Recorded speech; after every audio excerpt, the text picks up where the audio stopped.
So, as we have started our journey with the book Fakir, and we know that this book is all about the conversation that goes between Sai Baba and Rudra. And in the last session, actually, this is the continuation of the previous session. Rudra had asked one question to Baba, like, what are the different paths to spirituality? Yes, we know like there are many paths, right? Like each one follow a different way to reach the ultimate prime creator, God. So Rudra was asking like, according to Baba, like what are the most profound ways in spirituality? So for that, Baba had already, like in the last session, we had discussed about two paths. I would like to just summarize that before we go to the today's topic. So the first path of spirituality, where like many people believe, is the path of destiny, and I mean they live by the laws of karma.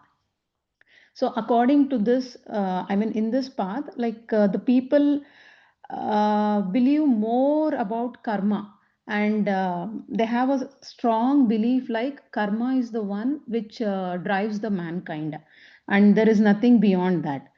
And also they don't have much faith in like energy work or charity prayers or anything else.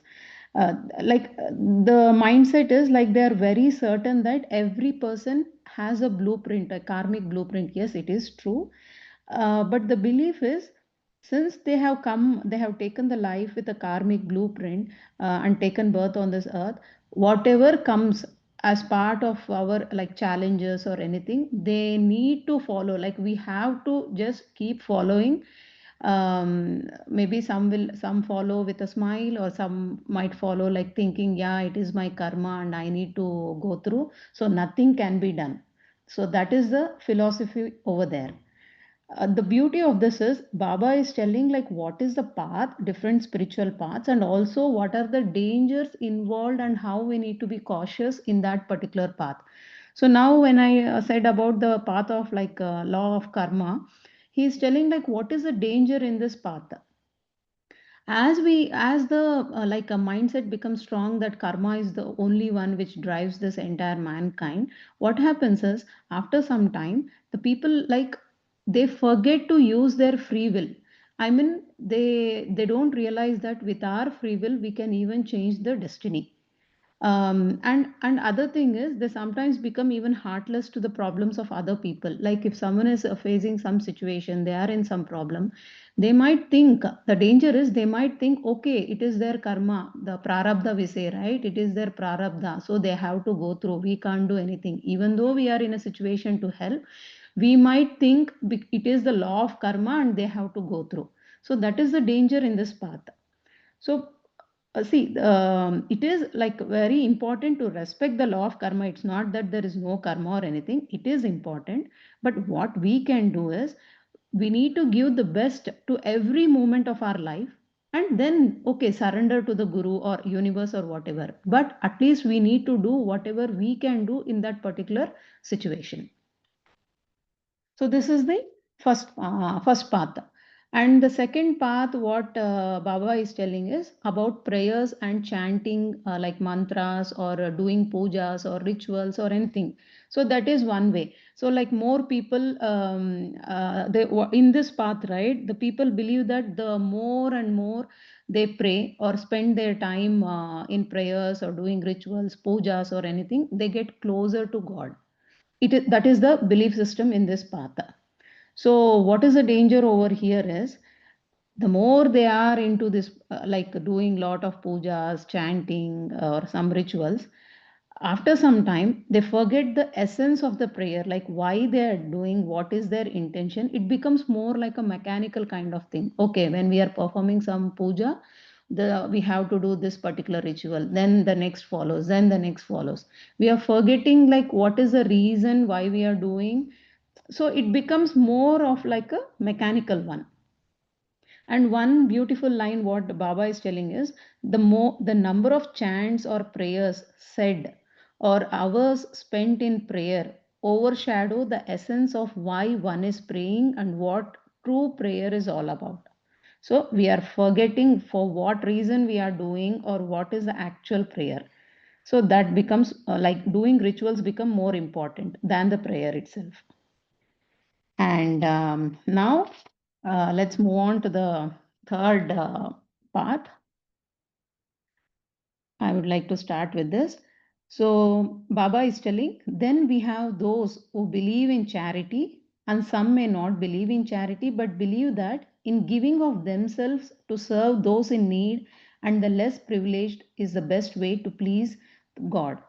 Both are beautifully graceful acts on the spiritual path, but I have seen tremendous amount of ego enter these good people. The dangers on this path of spirituality are great. You are helping people either personally or through your means. It is divine. But don't start looking down on those who do not follow this way of yours.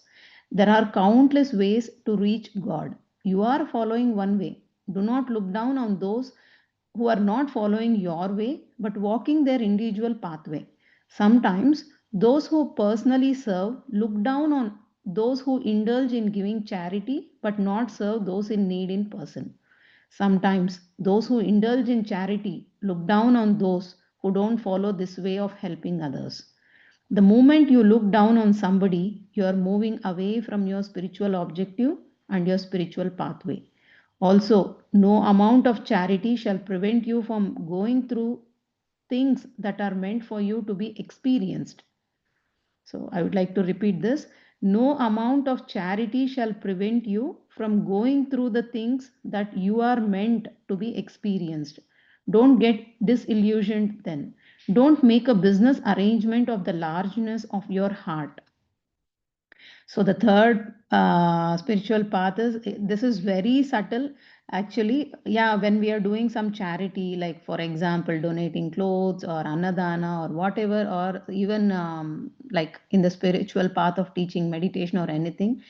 Sometimes, yeah, I have even experienced this when we like when we are donating some food or some clothes or money for education or anything. The what we normally what we think is okay, because they don't have, I'm giving it. They are less privileged. Oh, papam, they don't have clothes, proper clothes. Papam, they can't study. I'm in a better position. So even that kind of, this is very subtle actually. We need to be a bit careful with what intention we are doing. So Baba is telling, without even our realization, we are thinking, our mindset is like that, that we are giving it. So what I felt when I read this part of third path is, it's nothing like we have been given an opportunity to serve others. It's not even serving. It's like we should be thankful to the person who is giving us an opportunity, because even in that way we are learning many things. So this is the third path, like who believe in charity and not, and we shouldn't look down to whom we are helping. And then we have the fourth path. Then there are those who indulge in fasting or penance of different kinds to please their God or Guru. They sleep less, eat less, and speak less. Their way is of meditation. They study the scriptures and can mouth it beautifully. Very often they too get carried away and forget the essence, and the fragrance of humility disappears from them. Imagine every Tuesday you have resolved not to get angry. Imagine 40 days of fasting of the self, of all ego, anger, slander, jealousy, envy, pride, and negative thoughts. Wouldn't that be just beautiful and divine? Imagine fasting of all of one's inherent weakness every Tuesday or Thursday. Wouldn't that help you much more and also help all of creation much more? And more divine would be if on that day you were to feed 3 meals to the poor. Beautiful. Spread their fragrance. Yeah. Spread their fragrance whenever you can, wherever you can, however you can, and to whomever you can. My child, don't judge others who are not walking the same path as you are. Don't look down on others, as then, in the name of spirituality, you are indulging in something that is not at all spiritual. So finally, Baba is telling, I truly believe each one of these parts of spirituality are unique in their own way and individuality, but one needs to embrace every aspect, every pathway, not looking down upon any, but in fact be certain that there is a unifying thread which passes through every road, all eventually leading to one door, that is the prime creator, God. So, my dear masters, so whichever path we are following, that's okay. Each one, it is their free will, and we need not judge or look down upon any path. And whatever path we are following, we need to be bit cautious because there are pitfalls in every pathway. We need to keep checking, like a teacher how they corrects the students' homework, right? Like every now and then we need to keep checking ourselves whether we are following it rightly or there is something we need to improve or something to check over that. Can you please repeat what are the dangers of the last path? Okay.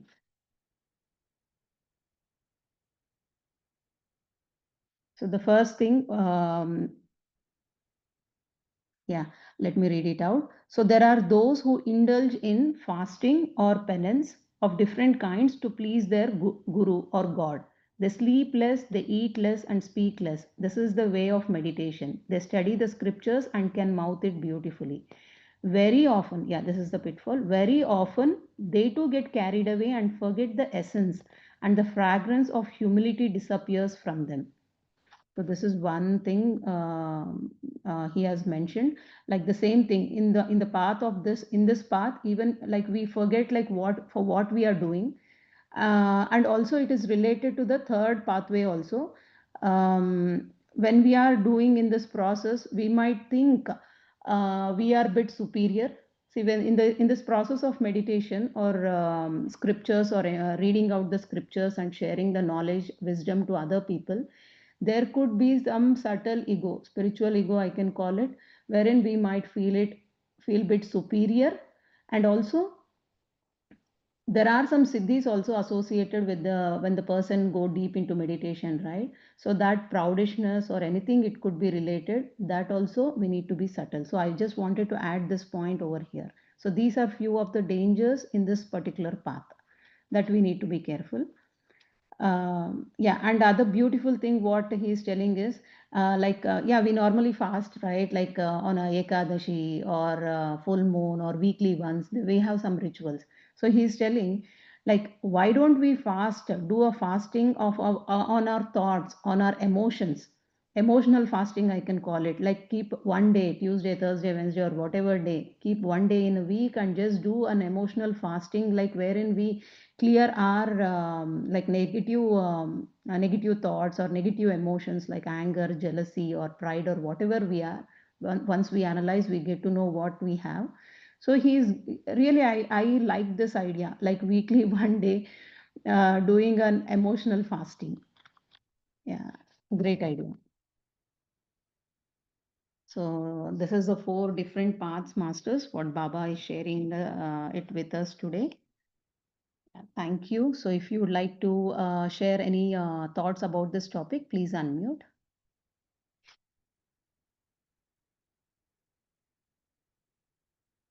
Yeah, Vidyaji.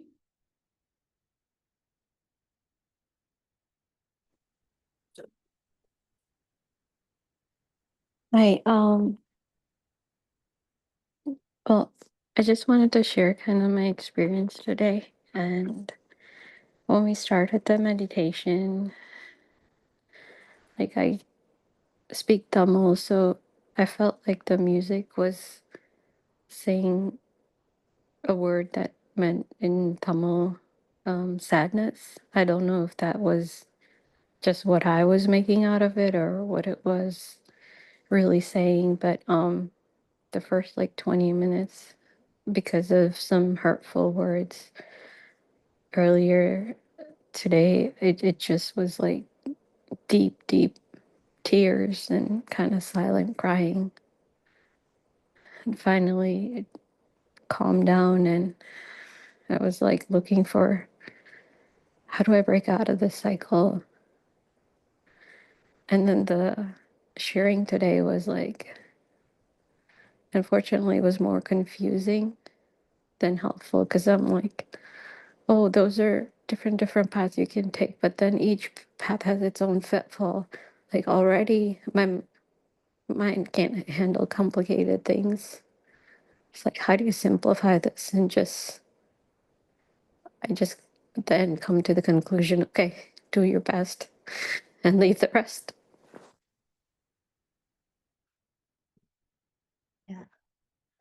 Vidyaji, I just wanted to add this one. Yeah, regarding your experience in the meditation, yeah, in the meditation, we get different kinds of like experiences. It is like we need to witness to what it is. Yes, like you were telling, like you were crying and then you settle down.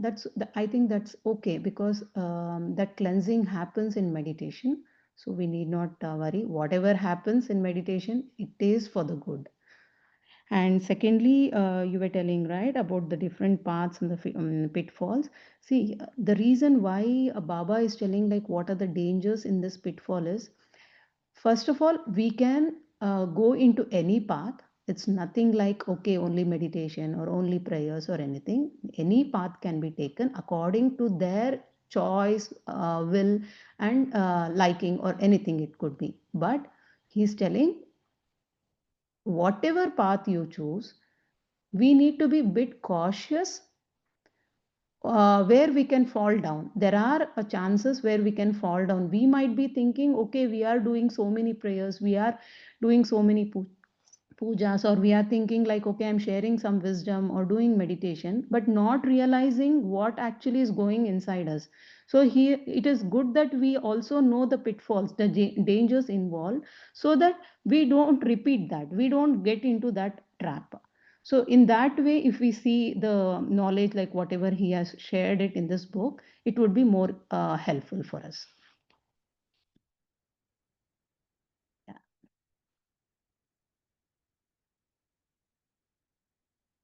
Masters. Namaste, Sailaja ji. Yeah, namaste, Naina. Yeah, I just wanted to talk about that, whenever you're able to help somebody, charity, Yeah. we have to be very, very careful here. It has happened with me, it has happened with so many others also. Little thing we do and we feel very great about it. Always do it with the surrenderance, with the gratitude power, that it is just an opportunity to for you, the other person has given you. So that was beautiful. That's very much needed because it always happens, unknowingly, even though you're a meditator, sometimes we forget things. So it is very important to do that. And Soha means I am that. As Madam was saying, I don't know about what was it? So Soha means I am that, means me, the creator, everybody is one. There's no difference. So thank you. And it really made, emotional. It's same with me also today. It was too deep. I went into that mode where I didn't want to come out. Thank you so much, Shailaja ji. Thank you, everybody. Thank you, Nainaji. Thank you so much for sharing your thoughts. And I just want to add regarding this charity. Yeah, you told it really very well. We just forget, we think we are doing it. And what I felt was like when we have that intention that we are doing and we are helping others, somewhere again, one more thing get adds up, like expectation. Okay, I have done, I have helped that person at that particular time, but see, I'm in a crisis now, that person is not helping me. Without we knowing or not unknowing, whatever it could be, that expectation also gets add up in this process. So that also we need to be careful with what intention we are helping a person. That also we need to have that clarity in our mind. Yeah, that's what it was going in my mind. Actually, I need to thank so much to Baba, giving so many points like where we have to be careful about our thoughts. Okay. Yeah, Vanishri Garu, please unmute. Namaste, Sailaja ma'am. It's a beautiful session. Thanks for sharing wonderful wisdom. And yeah, actually, I'm really impressed with all the techniques that are given in the book. Different kinds of spiritual endeavors that helps us to reach realization. But the thing is, if it comes to you know kind of emotional fasting, that's a wonderful idea. That's what I feel, because it helps us to get the blocks cleared in our lower chakras basically. Once we get to Swadhisthana chakra, then actually that's the chakra actually where we have to do sadhana or any spiritual endeavor, to get rid of emotional disturbances. No, so at least if you are able to do, if you are able to practice emotional fasting once a week, then really it helps us to have inner control, and it is pretty important for all spiritual aspirants, whoever are looking for, enlightenment in further birth also. So it would be the starting point here. So that's what I feel. And usually we are used to doing fasting, even in Satcharita also, Satcharita says that, Baba, there also Baba said, I'm not at all interested. I don't want my devotees to fast. That's what he said. No, but the inner meaning of that sentence is that he's looking for emotional fasting rather than actual fasting. Uh, Another thing is we need food to, develop our anamaya kosa. So here they are basically concentrating on physical food, ignoring the, unnecessary things, whatever comes into the mind. So taking other things into the mind is also not advisable. That's what it says. So fasting in that respect is also desired. That's what I feel. Thank you, ma'am. Thank you very much. Thank you all. Thank you, Vanishri Haru, for sharing your thoughts. Yeah, now actually my doubt got cleared, because when I was reading Sai Satcharitra, yeah, Baba was telling, right, we shouldn't do fasting, but all our scriptures were telling that we have to fast, like Ekadashi and all. I was always thinking, why is that Baba is telling in the other way? There was a conflict in my mind whether we should fast or we shouldn't. Like, why is that he's saying in that way? But I did not get any answer for that. But from through you, I got it related to that part of like Satcharitra. Yes, he is telling, yeah, fasting means like emotional fasting is more important. And I really like this concept, because never I thought in that way, like a weekly once keeping a day for emotional fasting. That's a beautiful idea what he has shared today. Thank you so much. Thank you, ma'am. Thank you very much. Thanks for giving me this opportunity. Thank you all. And in the group, they have mentioned about in the chat, like what is Soham. Soham, it's a Sanskrit mantra with profound spiritual meaning. It translates to I am that, or that I am, signifying the unity of individual self, that is Atma, with universal consciousness, Brahman. In Hindu philosophy, it represents the inherent connection between all the beings and the divine. So, Soham means it is I am, and it's a connection between us and the divine.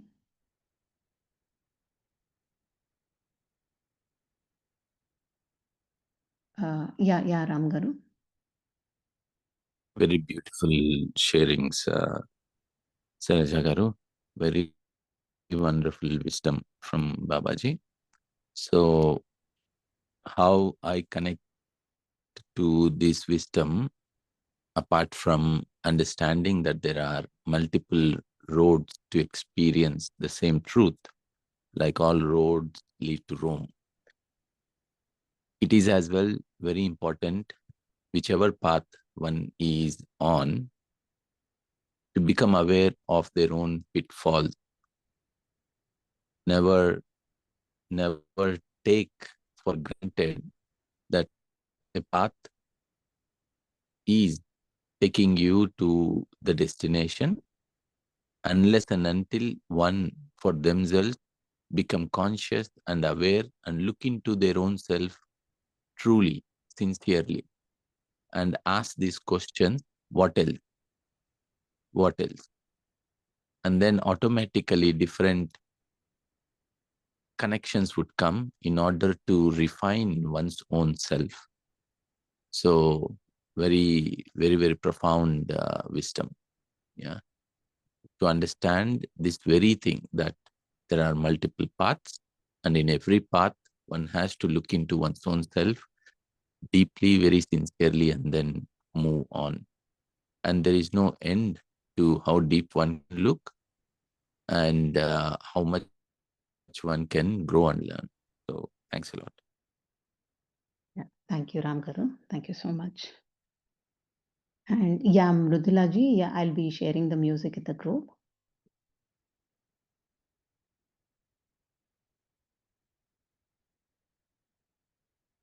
Okay, masters. So yeah, if nothing is there to share, then let's join in the next session. Thanks to everyone. Yeah, okay, okay, Mrudula ji, I'll just take your number and send it to you to the music.